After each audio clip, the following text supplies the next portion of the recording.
Hi, and welcome to Realtor Real Talk. I'm Christina Palmer. And I'm Celeste Huss with Parker Real Estate in Logan, Utah.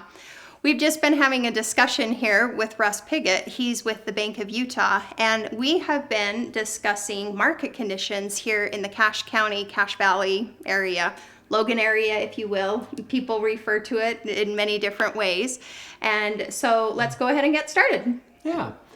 On Utah or Cache Valley, like we're hopefully have listeners from all over, you know what I mean? Sure. It's hard to, but I do feel like there's a lot of places in the United States that are like this, that are feeling the same shortage, inventory shortage and those type of things. So I feel like it'll be fine. It's a national problem. Mm-hmm. But when you see builders like Visionary Homes that are building the number of units that they're building and can't even keep up, they have subdivisions where Phase 1 sold for $350, and before they could even get Phase 1 sold out, Phase 2 is already at $375, and Phase 3 is going to be at $400 for the exact same house. It's going to continue that way because of our low unemployment, our quality of life, our inbound migration. People that live here want to stay here. We've got such a diverse economy too. People don't realize that back 40 years ago, we really had the university and a few cheese plants. Yeah. And that We've was grown, really haven't pretty we? much it. Yep. Now we are becoming, and unfortunately, it's going to become more like Utah County. Yeah. High tech has found us with the advancement they've brought with the fiber optic to Cache Valley and stuff. We've become a mecca. We're a hidden gem, that's for sure. Software companies and mid-sized companies. Innovar is just exploding. The Space Dynamics Lab is exploding. The tech world that is supported by Utah State University is just booming. And all of those are high-paying jobs, which has been a little non-typical for Cache Valley, but it's really fueled this ability to buy homes. And then high-end and double income family. In fact, this is an interesting number. They just increased the conforming loan limit to $548,000. Is that crazy? Which means that's a normal loan now. That is a normal loan. Yeah. It went from $417 3 years ago now to $548. Which means that now has become kind of the industry standard for a normal home. Which tells you volumes. Yeah, sure does. Well, and I think that one of the dynamics that I seem to be witnessing too is... Stop that. I'm coming, I promise. So one of the dynamics that I see is that, for instance, some of our best friends, we used to live in Colorado. With COVID, they've been able to go completely remote with their work. And that was the only thing that was keeping them in the Denver area, was the fact that he couldn't go remote, and of course they love this area, but couldn't make as much money as he could in the Denver market. And so now they've moved to southern Idaho, where their cost of living is so much less, but he still has the income from this high-paying engineering firm based out of Colorado. And so it is interesting to see how all of that changes a strong economic, the diversity in our economy. I've heard the governor speak on that, and it's really quite fascinating how we're, in this area at least, not dependent on any one sector of the economy to really carry us and support us. And so I think that's why we have...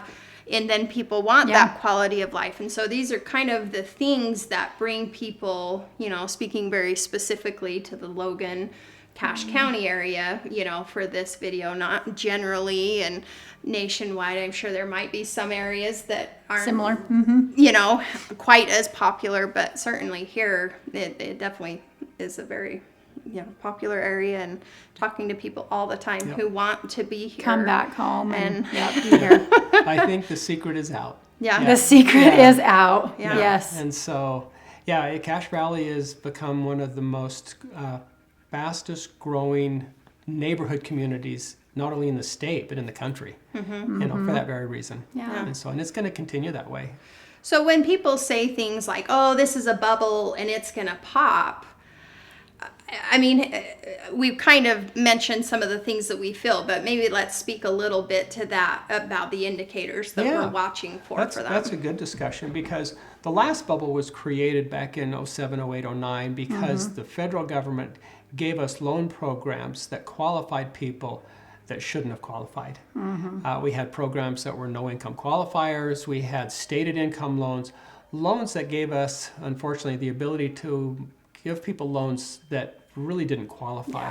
And so people were buying homes well above their ability to afford them. And so that fueled this enormous rise in prices, which then all of a sudden crashed because the people that shouldn't have bought homes couldn't afford them. And then all of a sudden the crash happened. Today, everybody that we qualify has to qualify based upon a new federal law called ATR, which stands Ability to Repay. And so the likelihood of a bubble is not going to happen because people have to live somewhere.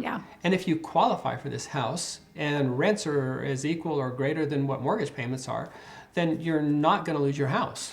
You know, so the chances of a bubble, the only thing that would create a bubble in this valley was if there was something that would devastate our employment base. And the difference is we have such a diverse unemployment base now. I just don't see that happening. And basically the governor's economic task force has said that Cache Valley has got one of the most diverse economic stable bases in the state. Unlike Utah County that is mostly tech, you know, we have a very broad-based economic structure to Cache Valley, and that brings in people from all over. Different backgrounds, different, Now the problem is the entry-level price, you know, has gotten a little up there, you know. But the more and more programs we use, like USDA, Utah Housing, that have 100% financing, it makes still first-time home ownership a real possibility.